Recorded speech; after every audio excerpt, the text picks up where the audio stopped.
The syringe was invented in the mid-19th century, but it wasn't until the 1950s that mass-produced disposable syringes came on the market, developed for the vast immunization campaign against polio.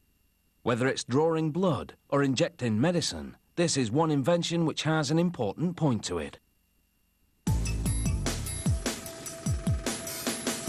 A syringe may make you cringe, but the treatment it delivers could be a lifesaver.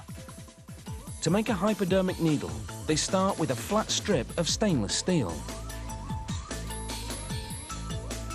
A milling machine rolls it into a tube shape. A laser welds the seam together. But what makes the steel stiff enough to use is something called cold work, in which they press the tubing through a die several times. This also slims the tube dramatically, so now you have a thinner, tougher tube.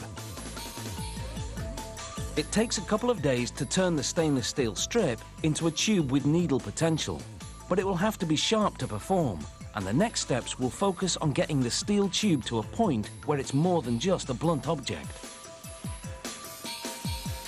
An electrically powered blade scores the walls of the tubes as rubber pads bear down and roll. This rolling causes the tubes to finally break at the score line.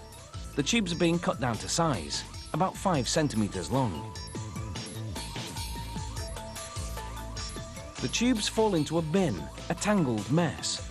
The bin, driven by air pressure, agitates, and this shaking motion straightens them out. An operator bundles them together with elastic bands, but removes a few for checking. This micrometer uses laser light to measure the outside diameter. The tube is supposed to be 2 millimeters thick, and it's spot on. Next, a mechanically driven drum rolls super adhesive tape onto the tubes. The tape will hold the tubes in place as more work is done on them. They cut 12 centimeter strips of the taped tubes, so that there are about 100 tubes